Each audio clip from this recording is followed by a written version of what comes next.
And so to your point, so what is your normal routine, the unconscious way you go about your day?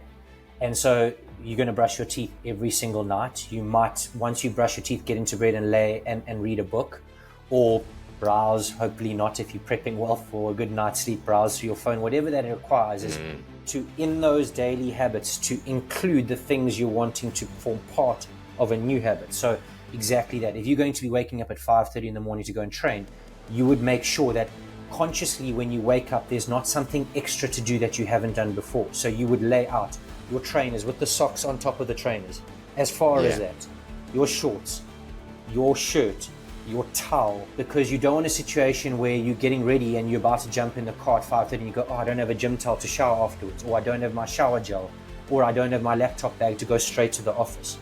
You want to make sure all of those aspects aren't cognitively taxing, but that as you wake up, you fall into the flow of doing the things that will get you to the gym and enable you to, if your priority to go to gym is to become fit and to increase your VO2 max or to lift more weights, that the things that you want as an outcome enable you to do that outcome or achieve that outcome without too much forethought and conscious taxation, should I say.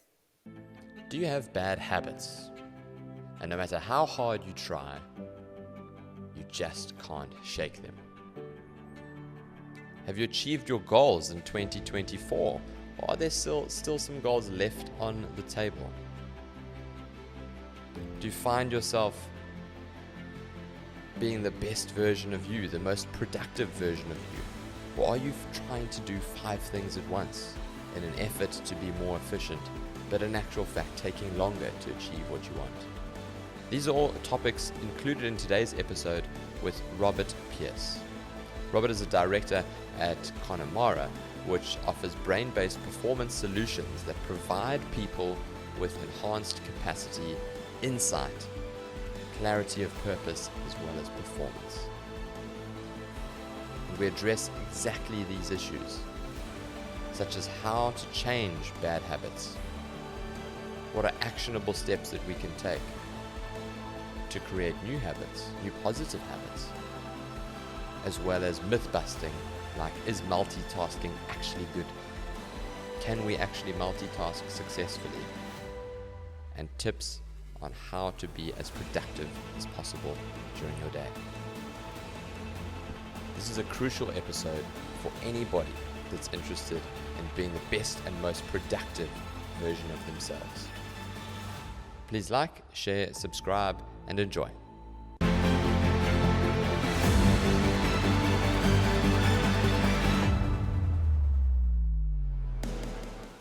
Rob Pearse, welcome to the show. Thanks for coming. Pleasure to have you. Thanks, Clinton. Thanks for having me. Yeah, absolute pleasure. So, man, we got such an interesting conversation lined up. I've been doing a deep dive into all things productivity, habit formation, being in behavior change myself, but just on the fitness side, for the last 12 years, it's been my responsibility in my career and my passion to essentially modify behavior. People come through and they're wanting to see changes. They're wanting to get out of bad habits that have led them to live a life that's less than what they want for themselves. So it's been a passion of mine to explore why people do what they do, how do bad habits come about, how to be more productive, how do we change those bad habits. And that's something that you've developed quite a level of expertise in. So allow me to ask you, what is it exactly, for some context, that you do for a living? Sure, it's quite a loaded question. I think I often try and figure out a way. We talk of an elevator pitch of how best to explain what I do, but I've been in management consulting broadly for, this is my 16th year. And to not bore everyone with the detail, but briefly, I was in operational consulting. I used to do a lot of work in process and system reengineering, using Six Sigma Black Belt methodology in making sure things were streamlined and efficient and coherent. And then in the first few years of doing that, I was asked to, in reorganizing and adjusting and making those processes and systems more streamlined, supporting people in adopting the change required. So a big focus on the habits and the daily behaviors that enable those processes and systems to work optimally. So I then moved into the training space and people development space in about 2011 and have been in it ever since. So The company I work for, Connemara Consulting, is an organization focused very intentionally on elevating people's performance and elevating their businesses through habits and behaviors that enable them to succeed. And so I would, to a large extent, if I were to synthesize that long story, I would call myself a habit activation specialist. A habit activation specialist. I love that. That's quite an apt summary of what you've just said.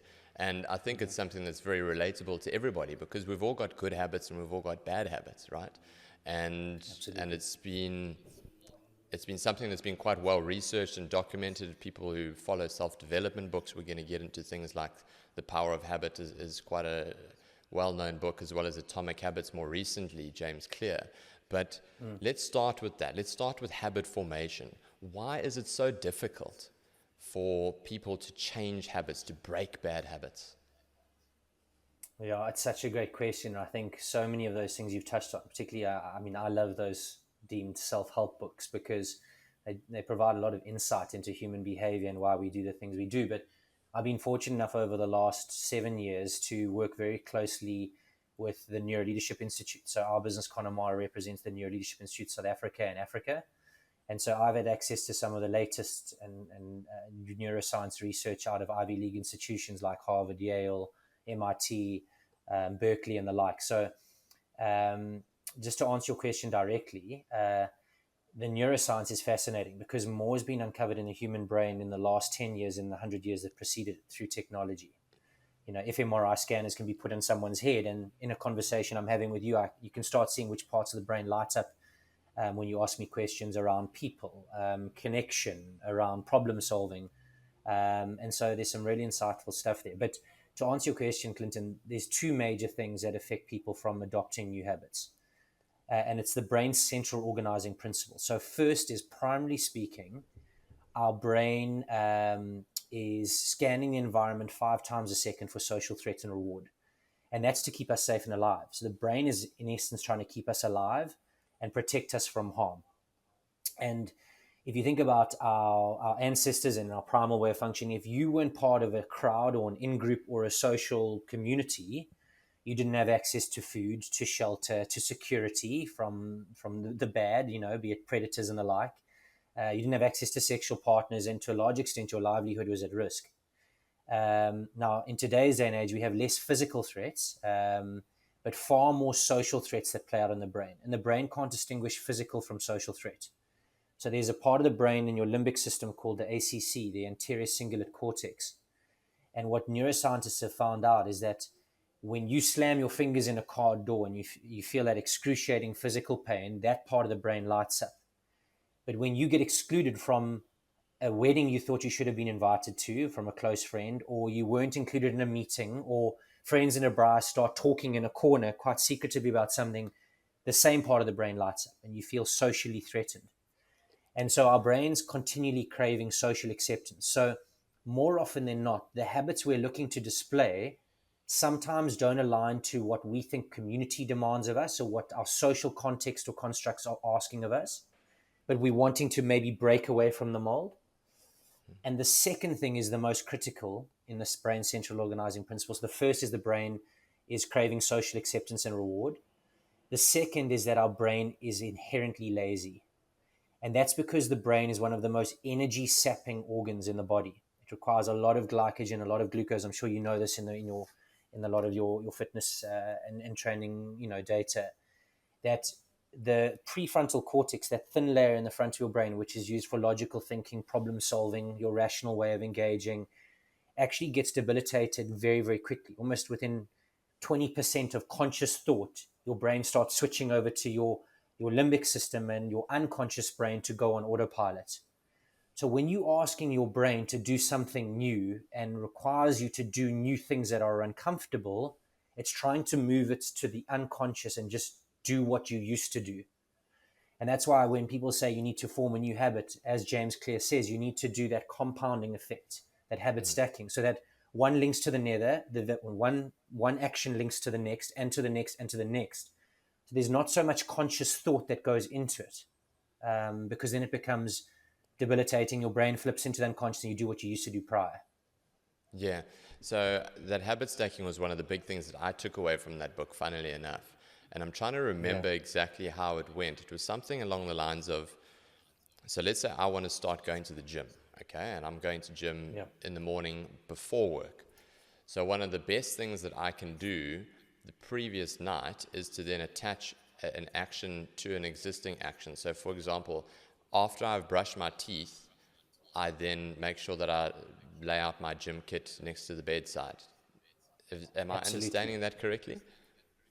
Absolutely. So then, so to your point, so what is your normal routine, the unconscious way you go about your day?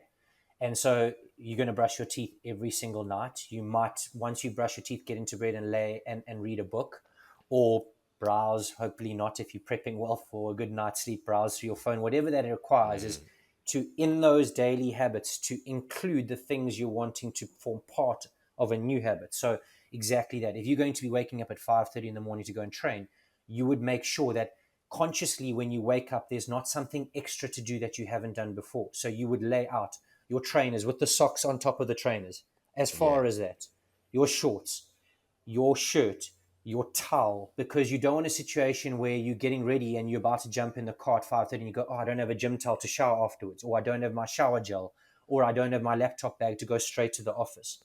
You want to make sure all of those aspects aren't cognitively taxing, but that as you wake up, you fall into the flow of doing the things that will get you to the gym and enable you to, if your priority to go to gym is to become fit and to increase your VO2 max or to lift more weights, that the things that you want as an outcome enable you to do that outcome or achieve that outcome without too much forethought and conscious taxation, should I say. yeah, yeah. I love that word taxation. One of the biggest things that I've noticed with people that are wanting to change their behavior, I'll use the fitness space as an example, is when it comes to goal setting, the success of the goal setting is largely dependent on the height of the goal or the expectations attached. And what I mean by that is I've noticed that people set their goals too high from their reality. So what I mean is somebody Absolutely. hasn't gone to gym for a year, and now all of a sudden the first week of January comes, and now they're going to go to gym 5 times a week. And I'm like, okay, hold on. Like, let's just temper the expectations a little. Number one, because you're setting yourself up for failure, and then that you have setbacks when it comes to self-esteem, self-image, etc., etc. There's a wonderful study on nature.com about adopting a new skill and what the optimal failure rate is. And it's about 15%. They found that it's about 15%. So it's enough to be challenging to see a level of failure, but you're also winning at something 85% of the time that it starts to reinforce and change your behavioral patterns. So to build on that existing example of going to gym first thing in the morning, then a goal would be not necessarily to work out 3 times a week. Maybe one should word it like, I'm going to I'm going to drive to the gym in my gym clothes 3 times a week, for example, because that becomes Absolutely. also all of a sudden a lot less threatening. It's you don't associate, oh, the gym is like I'm going to get on the cardio machine and then I've got to fight with this guy to get to that bench and to this weight, and I don't know what I'm going to do once I'm in the gym. Blah blah blah blah. It's a lot more threatening that way than just. I mean, nobody's going to get dressed, go to the gym, park outside the gym at 5:30 in the morning and then not go in. So it's trying to trick your mind into doing those things that you know are good for you, but without the trepidation. Exactly. I think you couldn't have hit the nail on the head better because you have to understand also what the brain does in relation to goal attainment and achievement. And what most people fall prey to is wanting to set a big lofty goal, or we call it that hairy audacious goal, because it feels good to say it and to speak it, but the acting on that goal is the most difficult thing, as we all know. But what you need to try and do is get that compounding effect of what's happening in your brain when you progress towards a goal. And I think you touched on something now around discomfort. But the first part is as you progress towards a goal and you get closer to it, the brain actually releases dopamine and neuroephedrine and oxytocin. And those are those feel good hormones that prompt you and give you more energy and rise you up to that challenge further. And so rather set incremental goals with the big goal in mind at the end. You can acknowledge that and put it down on paper, but acknowledge also the journey one takes in that, because sometimes what happens is we talk of in neuroscience upward and downward spirals. When you don't attain a big goal that's too far fetched, you actually get into what's called a downward spiral, where you have something called eustress in the brain, and that eustress creates, actually, it constricts, and the cortisol constricts the oxygenation of your blood, and the ability to think effectively and those sorts of things. So when you actually make incremental gains towards a goal by not making them too big, hairy, and audacious, you actually get an upward spiral where you have more dopamine release, you more neuroephedrine, and you rise to that challenge. The other thing I also want to touch on is there's a lot of research around setting goals with just a little enough discomfort in their attainment, because in the SMART principle of setting goals, there's been a lot written about specific, measurable, attainable, relevant, and time bound, and being very clear on those things. But when you focus on a goal that creates a little bit of discomfort, there's actually a lot of research to display it's likely that you will progress towards it rather than it being too easy. So you've got to have a slight stretch goal, because as all the greats in any realm or in any sphere speak about, when that goal is a little bit uncomfortable, that's where you learn the most about yourself. And so often as humans, we evaluate ourselves on the outcome of a goal, but not the progress we've made in the attainment of the goal. More often than not, people talk about having achieved a goal they thought was impossible. They far enjoyed the development in the journey rather than the outcome itself. And I think that's a key thing to be cognizant of. Yeah, I I think that you've hit the nail on the head there too, especially when it comes to my athletes. If I reflect on my professional golfers as an example, and you can take it in any sport, in anything that any endeavor you want to pursue, but it is really that enjoyment comes from the process.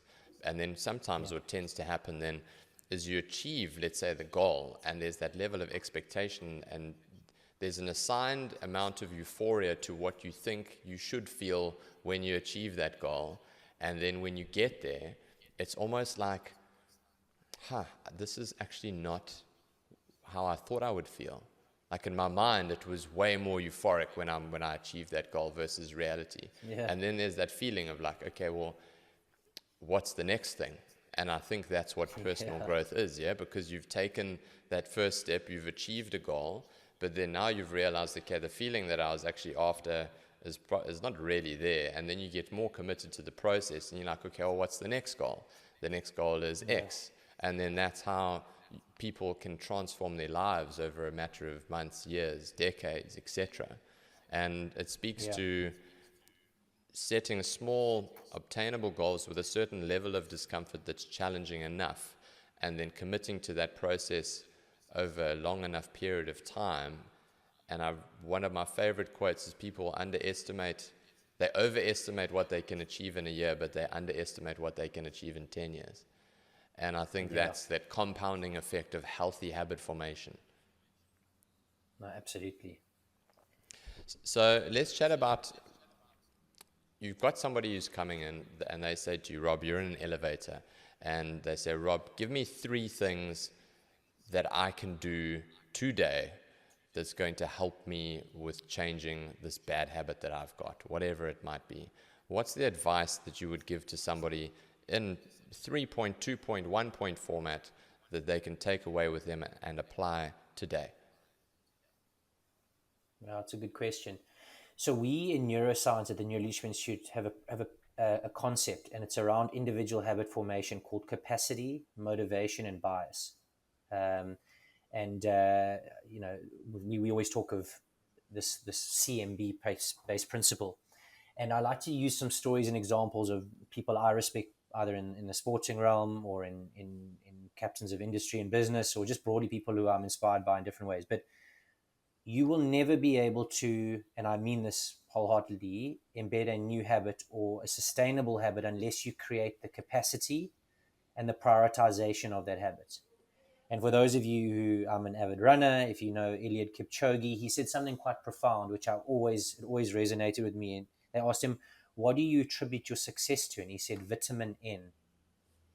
And the individual on the podcast who said, "What do you mean by vitamin N?" I think it was Shirai who asked him that question, and he said, "Vitamin N is the discipline to say no, and no to the people who take your time or the things that take your time that don't contribute to your end goal." And it sounds quite simple, but many people set a goal, but they won't create the necessary capacity in their day-to-day lives and existence, because we're all busy to make sure that that is the real meaning of what they're trying to achieve. Because some of us have kids, we have careers, we have our fitness goals and objectives, we have all of these things thrown at us every single day. And if your goal maybe you want to gym 4 times a week, well, then what are you doing to create? What other things are going to move away to create that time and space for you to do it? Because if it's going to compete with all the other things that you think are equally important, you've got to make the prioritization and the capacity there in order for it to change. Yeah. The second is the motivation. I think there's a lot written about purpose in life. Your purpose can come from spirituality. It can come from your community. It can come from your children. It can come from your wife or partner. But one needs to look at what is driving you to adopt this new habit or behavior. What intrinsically is spurring you on and causing you to want to do this? Is it something you've seen in others that you're drawing inspiration from? Is it something intrinsically you feel you'd like to do to better something, or that will contribute to uplifting your lifestyle or the things that you're looking to do? But when you can pinpoint, because a lot of people will set a goal, and when I ask them that question, what is your motivating factor?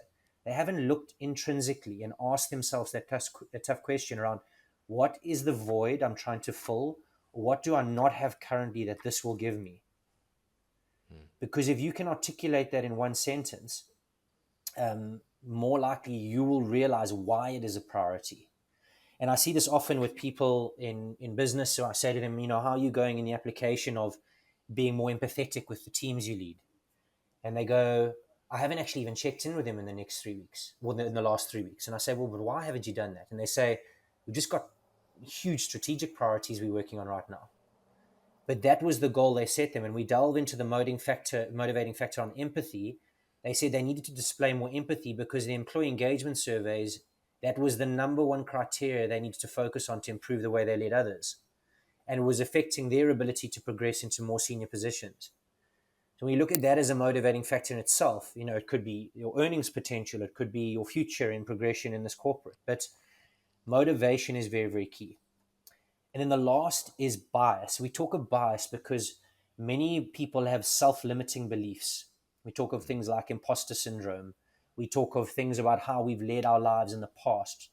But many people struggle to get out of their past failings and the things that didn't work for them past, but be future and solution focused. We know we cannot change the past, and the past is going to have no bearing or implication on what we do going forward. So when we look at biases, we look at what are those mental shortcuts or those mental shortfalls or hurdles that don't enable us to get to where we need to be. And if, for instance, if we use fitness, because we've been talking about that as an example, people say, I've never been athletic, or I've never, ever been an A or B team sports side. So for me to gym 6 days a week is impossible. And that in itself is a crazy, crazy bias that one has, because as you spoke about it, I loved your analogy, is we undervalue what we can do in a year. And I think I've seen people transform their lives, not only in leadership or in development in business or in even sports. Guys who join my running group in Cape Town, for instance, who suddenly go from running a 4.5 hour marathon to running a 3 hour flat marathon. You're taking 90 minutes off in a year. And it's because they, instead of running twice a week, are running 6 days a week, and they built that habit. And it's amazing what happens when you compound those things. So those three things are what I would say are key. If you can, capacity, motivation, and bias, start thinking about what's playing up in your head and what is either getting in the way, enabling, or supporting your achievement of goals. Yeah. So there's two things I wanted to touch on from my side as far as that's concerned. Number one, I love what you said about creating space. You have to throw away the old if you want to bring in something new. We don't have an unlimited capacity to do whatever. So one of the most important things that one can do is to adopt, in some respects, more of an essentialist mindset, to take a look and say, what in my life is not serving me to the capacity that I'd like it to. And at the same time, saying yes to something, if you're wanting to achieve that thing, means that you have to say no to other things. And are you prepared to say no to other things? Creating that space. So, for example, let's take meal planning. One of the biggest failures of people when it comes to a weight loss journey is their lack of preparation when it comes to meals. So invariably, then the day gets away from you, you're busy, school runs, etc. You then go to what's convenient and you default to what has been previous habits. And that is not necessarily a product of the day, that is a product of the poor preparation the day before, where you didn't set aside that space to prep those meals for the next 3 days, a week, or whatever. And it's an important distinguishment to make, is that it's not just a case of, okay, I'm writing this down on paper, I'm going to lose 5 kgs. It's like, what am I prepared to give up? And what am I prepared to prioritize? So, for example, with meal preparation, I say, would you ever skip a meeting with your boss? No, I would never do that. Okay. So then that hour that you have to spend on a Sunday afternoon prepping for your lunches for Monday, Tuesday, and Wednesday, that is also non-negotiable. Just like you would never say to your boss, listen, something more important has come up, I've got to go. You need to apply it with that same level of dedication and priority for that to then be your new fallback. You fall to the level of your systems, as James Clear says, not rise to the level of your expectations. The second thing is speaking about why. That always brings me back to Simon Sinek, one of my favorite authors, and he started with why, was one of his more well-known books. And one of my favorite tricks to establishing a person's why is 7 layers or 7 levels of why. So, okay, why you want to lose weight? Yes, that's my goal. Why? No, because I want to feel better. Why?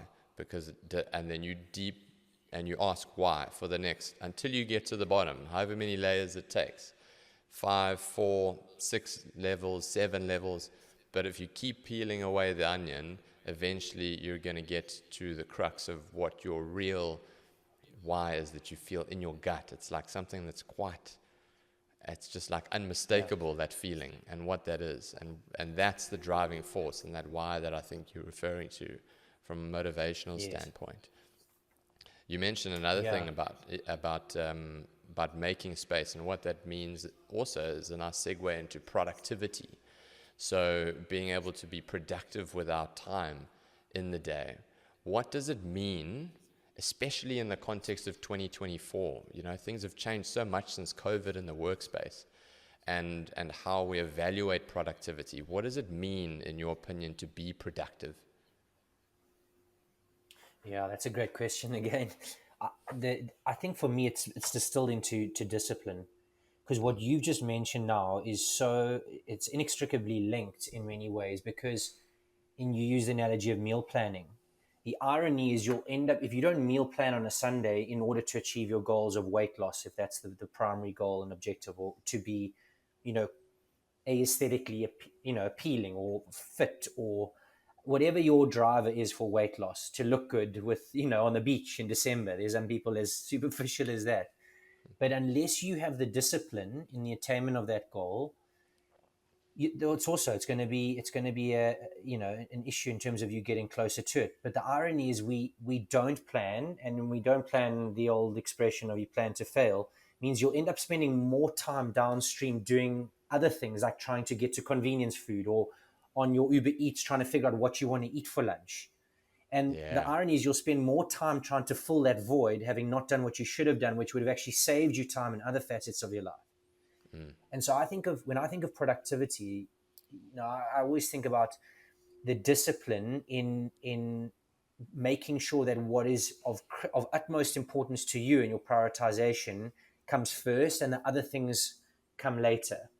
So, for me, one of the things I'm prioritizing, just as an example, and it takes discipline, is spending more time seeing my son play sport, because he started playing inter-school sports.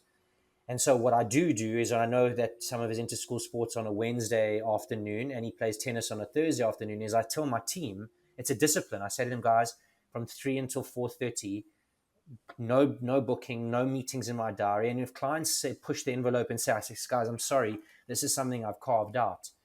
You could, because you're in a business which is trying to make money and is, obviously geared for profit and those sorts of things, say yes to those things. But when you don't create those clear boundaries and the discipline of making sure the things you want to do actually occur, then everything gets blurred and becomes ambiguous. Yeah. So I would say discipline, yeah. Yeah. So one of the books that I was making my way through from David Rock, who I believe has played an important role in that Neuro Leadership Institute. The book's called Your Brain at Work. And in his book, he writes, making complex decisions and solving new problems is difficult for any stretch of time because of some real biological limits on your brain. Surprisingly, one of the best ways to improve mental performance is to understand these limits. What limits is he referring to in that context? So the limits he's referring to are exactly those two central organizing principles I spoke about. So the one is the brain is inherently lazy. So your prefrontal cortex, to give you a view, many of the world's most respected leaders, whether even if you don't respect them or not, but someone like, for instance, an Elon Musk, he to a large extent focuses because he knows the neuroscience on wearing white t-shirts, blue jeans, and white sneakers. And the reason is, as an example, there is he doesn't want to use cognitively taxing resources deciding on what he should wear every day, because he wants to reserve that the prefrontal cortex limited functioning for decisions that are more crucial in the running of his businesses. And so all the while in our day, there's so much going on. And now you spoke of 2024, and with the digital age of where we're moving into machine learning, robotics, AI, there's so much information thrown at us. Even if we scan through our phones on Instagram, before we know it, we're in a deep hole of looking at cars or looking at new running shoes. And suddenly we're like, what just happened? I've been on there for 15 minutes. That's And so one the of my amount of pet peeves. I distraction in hate our that. realm. Yeah, absolutely. I mean, it When I do drives it myself, I do it myself. I get irritated. And so, yeah, I think to your point is we need to be conscious of, when we're forming new habits, we actually do more harm than good in trivial things such as that. Then having the discipline and understanding that our brains are inherently lazy. So how do we make sure we're using the best parts of our brain to support and enable us achieving our goals? Because otherwise we just go into our unconscious way and unconscious wiring of thinking, in the way we engage with people, the way we make decisions, the way we search the net, the way we respond to emails. In yesterday I had a meeting with a client who spoke about how they become more innovative and more divergent in the way they problem solve. And I was asking him, when are you typically looking at resolving some of your business challenges? And he's saying, well, we have our operations meeting at 4 o'clock on a Thursday. And at that point, we review where we are in relation to our plans and how we resolve them. And I said, just think about setting a meeting at 4 o'clock in the afternoon where you've been in the office for 7 hours. The team has been hard at work delivering against the tasks they've been assigned to do for that day. And now you're asking them to be innovative and think divergently to solve problems at 4 o'clock on a Thursday afternoon. I said, cognitively speaking, that's the worst time of the day to prioritize new things you want to do. You should be doing this as a Monday morning 8:30 meeting, and then looking to review it in a time in the day where people are fresh, their brains haven't been cognitively exhausted, and are able to use the best parts of their brain going forward. Yeah. So you're ahead of the game here, because I wanted to ask you exactly that question. Is with productivity and keeping the functioning of the brain in mind, what tasks should one set out to achieve early on in the day, and versus perhaps other medial tasks in the afternoon? What's the optimal order of things to do? Yeah, so a lot's been written there. I'm sure you've read Robin Sharma's 5 a.m. Club, and a lot of people go, "Oh, that's quite a fluffy kind of esoteric way of looking at how you compound habits within a day." But the essence of the 5 a.m. Club is, in the wiring of the brain and how serotonin is released is our brains release serotonin to prepare us for sleep when it gets dark. And so the earlier we go to bed, we should actually be waking up when the sun rises, because that's when our brain's starting to prime itself for what we do in a day. But ideally, you should be the most complex task, cognitively speaking, you should be looking to do at the beginning of your day. But bearing in mind that things like exercise and movement, the physical movement, releases a lot of, as I mentioned, dopamine, neuroephedrine, all of those feel good hormones are rushing and coursing through your veins and blood. And they support greater cognition, greater attention, greater focus, better decision making. So if you could start your day up with some movement, some mindfulness, some actually, there's a lot been written about journaling, documenting what you did the previous day, what worked well, what didn't work well, what you could improve upon, and then review where you are on the start of your day for that day. You can then start to set up, if I start my day, these are the 5 prioritization wise most complex things I need to do, and do those as soon as possible. And if you don't manage to get them done in that day, then start them in the next day, but as soon as possible, because by the time you get to after lunch in your day, you're starting to move. Remember, as soon as you start getting fatigued and your brain starts tiring out, you're going to be more inclined to use your unconscious limbic system, the mammalian brain, Yeah. where you'll start reverting to the habits and behaviors you do unconsciously without much forethought, and they might be working against your best efforts of your new habit that you want to adopt. Yeah. So then I'm thinking now, if I want to supercharge my day, and this is me thinking out loud, let's say uh, you've had a good night's sleep, so you can accomplish those difficult, complex tasks in the morning. Then, if one wants to supercharge their afternoon, maybe a great way to do that would be to, in their lunch break, go out and do a workout, or in their lunch break, use that as an opportunity to do some journaling or practice mindfulness, and then come back in the afternoon and break the day almost into 2 parts, part 1, part 2. Is that something that people can benefit from if they're looking to extend their productivity throughout the day? Absolutely. So a lot of research has been done around this, and in actual fact, the brain can only be attentive and focused for between 20 and 25 minutes at a max at a time. So, say for instance, you've been asked to review at work your income statement or your financial results for the month. If you are delving deeply into some of the input factors on a particular line item of your P&L or your profit and loss statement for 20 to 25 minutes, and you then look back and suddenly it's an hour and a half later, immediately you're starting to cognitively exhaust the propensity of the brain to use its best thinking. And so, what we always advocate for, and this is why things such as mindfulness practice and deep breathing to oxygenate your blood and your brain is so key, because if you take time to as have a midday workout, and that movement could be 30 minutes on a treadmill or to walk for 10 to 15 minutes with no other distractions, putting your phone in your pocket and just walking, you can increase the brain's potential to be that much more effective by sometimes 25 to 30%. Wow. So things such as downtime in neuroscience, we talk of there's a piece of research which I can share with you called the Healthy Mind Platter from the Neuro Leadership Institute. In fact, if your listeners search it, it's called the Healthy Mind Platter by Dr. Dan Siegel, and you spoke of David Rock, the Neuro Leadership Institute CEO. But they really talk about the importance of downtime and carving out downtime. And downtime is about not being focused on a purpose or an objective or a goal. So none of your thinking is attributed to doing something that has an outcome or an objective. It's just doing nothing, going for a walk and being out in nature, going to the gym and maybe not having earphones in, but doing a quick, a walk on the treadmill or a light jog. But that can really, really make you that much more productive for the balance of your day. Yeah, I love that. What about multitasking, Rob? Because, there's a million and one things to do all the time.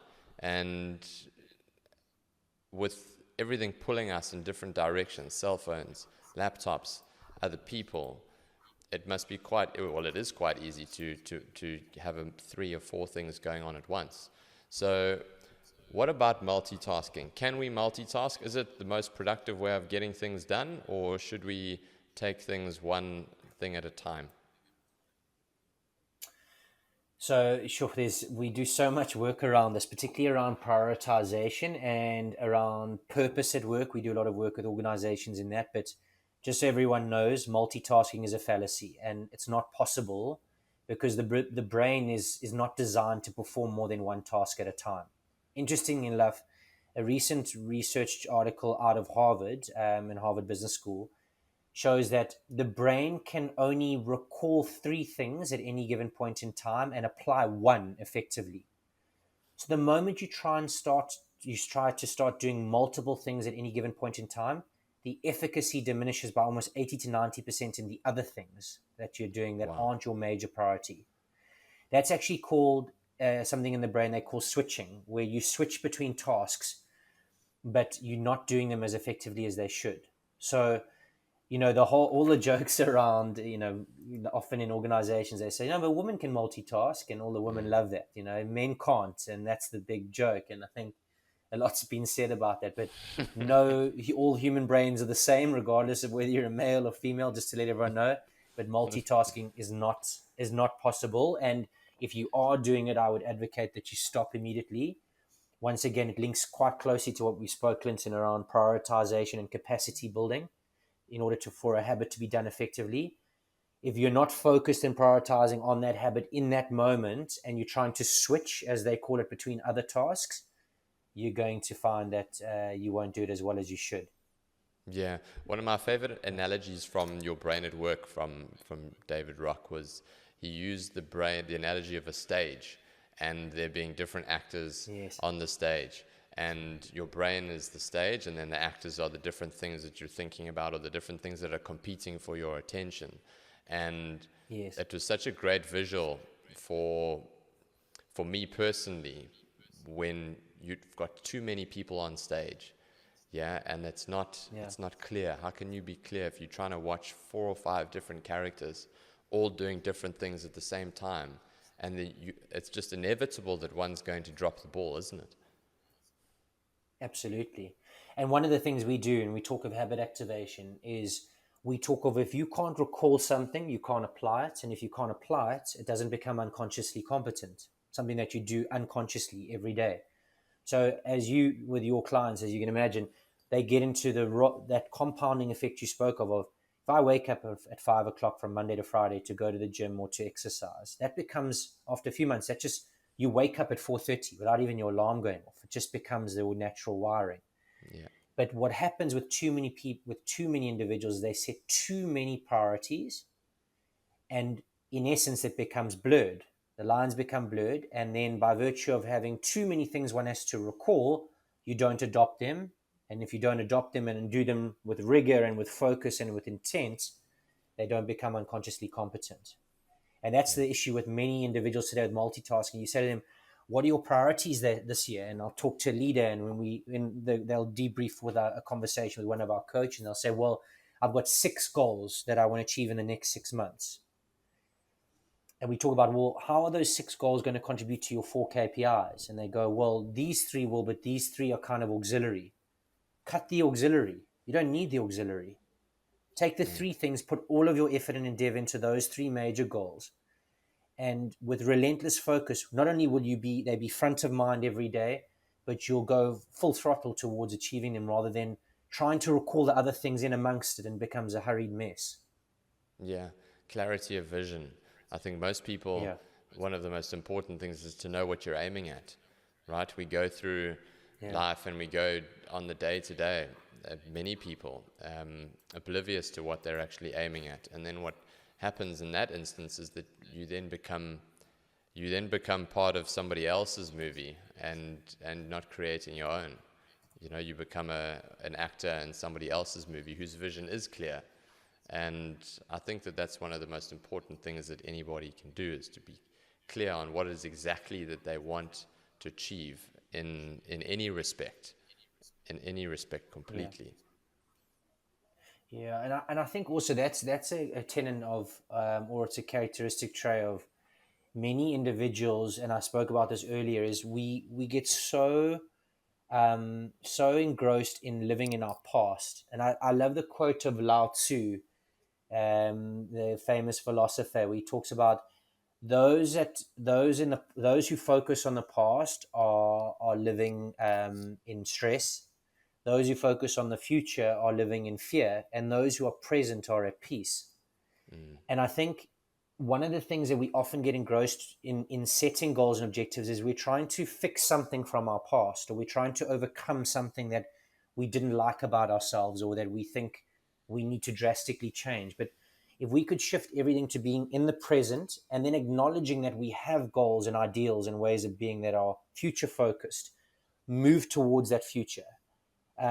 There's a wonderful video we always share in our programs by Roger Federer, where he spoke at a graduation ceremony about what contributed to his success, and he speaks about not being fixated on winning every point, but keeping on moving forward. And he says that was a key tenet he learned from a key coach of his in his formative years when he turned pro, was that you can't change the past, and that he acknowledged that although he won, 20 Grand Slams and won all of the titles across the ATP Tour, if you look to his matches and everything he'd achieved in his career, he only won 58% of his points. Yeah. But when the points that mattered, he won 80%. Mm. So if you looked at that, that's a 45% failure rate. And if he harbored on the failings and the things he didn't do well, he would never have got to the outcome. And that mindset of when we're setting goals and we're prioritizing habits, we need to move away from what was and what we wish we weren't and what we didn't do to what we can be, rather than those things. Yeah. One of the biggest learnings for me on my journey so far is the degree to which somebody is successful is largely dependent on their relationship with failure. And Yes. you have to get comfortable with failure, because that is how you grow and that's how you learn. And I can't remember, we're dishing out quotes left, right, and center here. I can't remember who quoted this, but show me somebody who's never failed, and I'll show you somebody that's never tried. And Yeah. that's absolutely spot on. You have to be in the arena. You've got to be mixing it up, going to gym, trying to get that promotion. Because, like you said, nothing ventured, nothing gained. And that's how you learn. Yeah. If you don't succeed the first time, then learn from the ascribe value to the perceived failure as an opportunity to learn, to set yourself up for success in the future. And how one reframes that as a constructive thing rather than a failure on their part is a crucial aspect of self-esteem and self-image in a positive way. Rob, I wanted to ask you, you got me thinking about productivity, and I'm a big follower of the science behind the 4-day work week. And I personally have been quite pleasantly surprised by the research that's come out by certain corporates that have done it. I think it was, double check this one, but I think it was Panasonic in Japan who went with a 4-day work week. And Yes. there's been numerous studies now done in the UK and trials over a 6-month period. And all have shown increases in turnover, increases in staff retention as well, and essentially increased productivity. Do you have any opinions or thoughts on the prospect of the 4-day work week? Absolutely. One thing that we always talk about in the kind of in the what many people are calling the human-centered revolution. So in behavior change, and habit activation, we often talk of, in order for change to be effective, we talk of head, hands, and hearts coming together. It links quite closely to what we spoke around about capacity, motivation, and bias, around creating the time.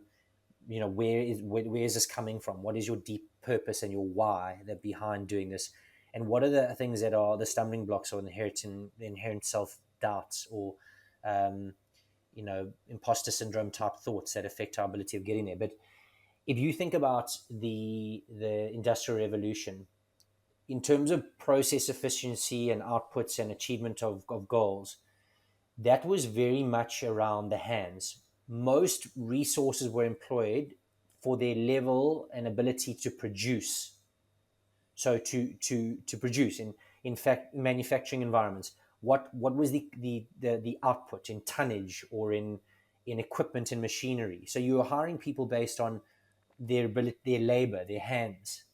As we started moving into the third industrial revolution, well, out of the third industrial revolution to the World Wide Web and the world of things, as they speak of, and robotics and machine learning and AI and all the things we're dealing with now, we moved from hands more to head. We were hiring people based on intellect and who could help this business evolve and remain sustainable and grow at the levels required by the shareholders and the owners.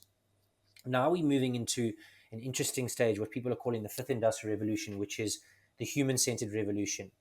And that's around how we integrate humans, and humans make sense of all of the data and all the remarkable insights that come of this machine, these machines and the robots and the AI and the like, to take business forward, because there's lots of things that they can't do that humans do exceptionally well. Reasonable deduction and those sorts of things. But to answer your question is, the 5-day work week came from the Industrial Revolution. It was around how do we make sure that over a 5-day period for 10 to 12 hours a day, we could produce X. Now, people are far more efficient. We have access to information in real time. I mean, more is accessible on our phones than was accessible on the first on Neil Armstrong and what landed on his plane, his jet that landed on the moon, or his space shuttle, should I say. Yeah. So I just feel like we have the same conversation with organizations around employee engagement, culture, and change. And so many people are trying to figure out what is the right model. Do we go back to virtual? Is it hybrid? Or is it people return to work policies? And obviously it's job specific and dependent and role or function specific. But I would say, there's a lot being written that if someone can produce the deliverables required of them based on what they mandate to do in 2 days, then there could be a 2-day work week. I think there's a lot more flexibility in it based on how productive people are. Yeah. Rob, what a wonderful way to finish it off. One of the big things, my biggest takeaways from this episode is when you spoke about Elon Musk and how he wears more or less the same outfit every day to increase his capacity and his productivity. It makes me see Homer Simpson in a whole new light, because he's been obviously adopting the same policy for the last 35 years. And there's exactly something he's obviously cottoned onto long before we ever, or Elon ever, cottoned onto it. So I look at old Homer in a whole new light. Kudos to him. But thank you very much for being on the show. Before you go, can you direct me in terms of where people can find you and find your business and your company if they are looking to get in touch and make use of your services? Sure. Yeah. Thanks for that opportunity, Clinton. My name's obviously Rob Pearse. I'm on LinkedIn. Don't really use much other social media, but I'm on Instagram, browse a bit, share a bit about my running and cycling. I am a director at Connemara Consulting. Our website is www.connemara.co.za, and I'm a director at the Neuro Leadership Institute South Africa, and that's www.neuroleadershipinstitute.org, because the .com is the global website. So if you go to .org, that's the South African website. Got you. I'll attach those links in the show notes as well for anybody wanting to get in touch. Rob, thanks very much again, man. And wishing you all the best. Absolute pleasure to you too. Thanks, Clinton. Ciao, everyone.